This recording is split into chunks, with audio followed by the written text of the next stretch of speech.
Tu sais ce qui est insidieux avec la charge mentale? Ce n'est pas qu'elle est là. C'est qu'on finit par croire que c'est normal.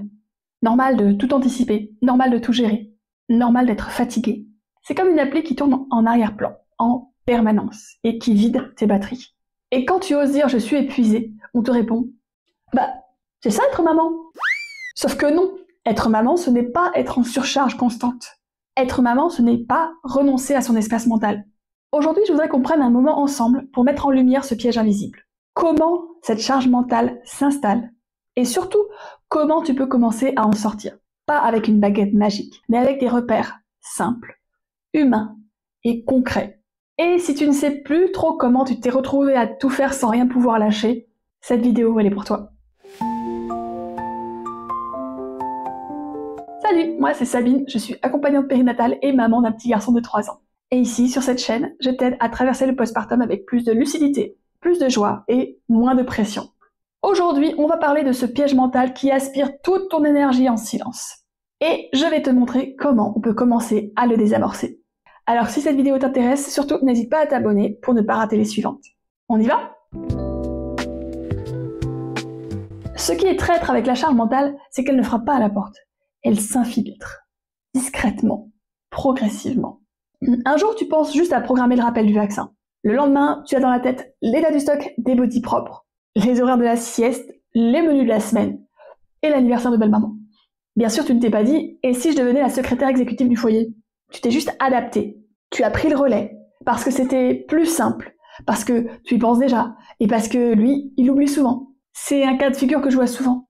Une maman qui, au début, écrit tout sur les post-it pour ne rien oublier et qui finit par avoir un fichier Excel, 5 applications de suivi sur son téléphone et cette sensation permanente d'avoir oublié un truc. Et le compagnon? Bien sûr, il aide beaucoup, mais c'est elle qui orchestre tout, toujours. Tu as ces mamans, comme moi, qui pensent qu'un bébé, c'est comme un nouveau projet à gérer, sauf qu'un nouveau projet, il te réveille pas à 3h du matin, ou il t'oblige pas à essayer de lui couper les ongles sans le réveiller. Alors, elles prennent sur elles, encore, et encore, et encore.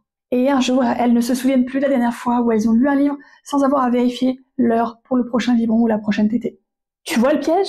Ce n'est pas le bébé, ce n'est pas ton compagnon. C'est un glissement doux, insidieux et progressif vers un rôle pour lequel tu n'as jamais vraiment officiellement signé, mais que maintenant tu occupes à plein temps. Et ce rôle-là, il t'épuise parce qu'il est invisible, parce qu'il est mental, parce qu'il n'est jamais terminé. Alors comment est-ce qu'on en est arrivé là? Et pourquoi ce poids tombe toujours sur les mêmes épaules? C'est ce qu'on va voir maintenant. Si tu t'es reconnu dans ce que je viens de dire, j'ai quelque chose de très important à te dire. Ce n'est pas toi qui gères mal. Ce n'est pas toi qui t'organises mal. Ce n'est pas toi qui as un problème de charge mentale. Le problème, c'est le système. Un système qui t'a assigné un rôle sans jamais te demander ton avis. Qui reçoit les mails de la crèche? Qui pense aux rendez-vous médicaux? Qui pense aux anniversaires? Aux chaussons? Aux doudous? À l'adaptation chez la nounou? Toi, automatiquement. Pas parce que tu es la seule à en être capable, mais parce que tu es la maman. Et que dans l'imaginaire collectif, ça suffit à tout justifier. On t'a appris à être attentive, prévenante, organisée. On t'a dit, sois forte, sois présente, sois parfaite. Mais personne ne t'a appris à dire, stop, là, j'ai besoin d'aide, sans culpabiliser, sans te justifier. Tout ça, comprends bien, ce n'est pas une question de fragilité, c'est une question de surcharge. Et d'un modèle dans lequel on t'a pas prévu de pause. Alors non, tu ne déconnes pas, tu es compétente, trop même. Et c'est justement pour ça que tout retombe sur toi. Mais tu peux commencer à sortir de ce piège. Pas toute seule, pas en fuyant sur une île déserte, mais en utilisant les 3 leviers que je partage avec toi. 3 leviers simples, accessibles, pour reprendre un peu d'air. Ok, on sait que t'en fais trop, on sait que c'est pas toi le problème, mais maintenant on fait quoi? Parce qu'on va pas attendre que la société se réforme pendant que toi tu tries du linge à 23h. Donc voici 3 leviers concrets que tu peux tester dès cette semaine. Pas pour tout régler, mais pour respirer un petit peu. Pour remettre un petit peu d'air là où tout est trop serré. Premier point, nommer tout ce que tu portes. Chaque soir pendant 3 jours, note tout ce que tu fais pour les autres. Juste ça. Pas besoin d'un journal intime ou d'un carnet fleuri. Un post-it, un brouillon, même ton téléphone, ça suffit. Et quand tu verras la liste, tu comprendras pourquoi t'es épuisé. Et non, c'est pas normal. Alors certes, ça va rien résoudre, mais ça va le rendre visible. Et ce qui est visible, on peut commencer à en parler.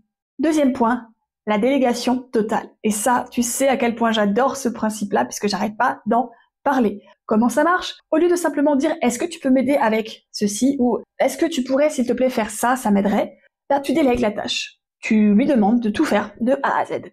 Et surtout, tu lâches. Tu fais pas de suivi. Tu vas pas voir si c'est fait comme toi tu voudrais que ce soit fait.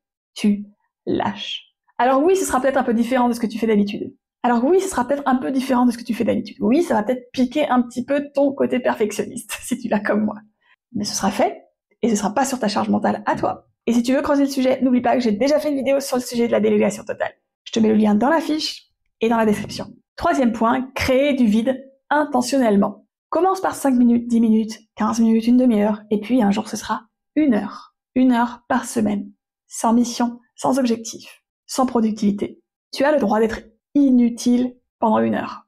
Et non, c'est pas une perte de temps. Ça permet de recharger ton système nerveux et de mettre ton cerveau au repos. Et ça, c'est précieux. Moi, ce que j'adore, c'est regarder les photos de mon fils ou des petites vidéos qui me font rire. Et moi, j'en suis assez fière, ça me fait du bien. En vrai, tu fais ce que tu veux tant que tu ne le fais pas pour les autres. Tu le fais pour toi. Tu vois, ces 3 leviers sont super simples. Mais ils ont un vrai pouvoir. Te redonner un peu de terrain, un peu de place dans ton quotidien. Et te rappeler que ta vie à toi, elle compte aussi. Et si tu veux aller plus loin, j'ai justement rassemblé plein d'outils dans mon e-book gratuit « Retrouver l'équilibre après bébé ». Et tu peux le télécharger en dessous de cette vidéo. Il te permettra de t'aider à t'organiser sans t'oublier.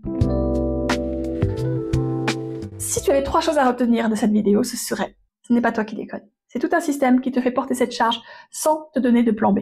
Tu n'as pas à t'oublier pour bien faire. Tu peux ajuster, adapter, tester, poser tes limites. Et surtout, tu n'es pas seule, vraiment pas. On est plein d'autres mamans comme toi, aimantes, brillantes et un peu trop efficaces pour notre bien. Et ensemble, on peut reprendre notre souffle, reprendre de l'élan. Si cette vidéo t'a parlé, dis-le moi en commentaire. Quelle tâche invisible portes-tu sans que personne ne le voie? Et quel petit levier pourrais-tu mettre en place cette semaine pour commencer à changer les choses? Tu n'as pas besoin d'être une super héroïne, une super maman. Tu as juste besoin de pouvoir respirer à nouveau dans ton quotidien. Et ça, c'est déjà un acte de puissance. Prends soin de toi. À bientôt. Soft wind whispers, stars above.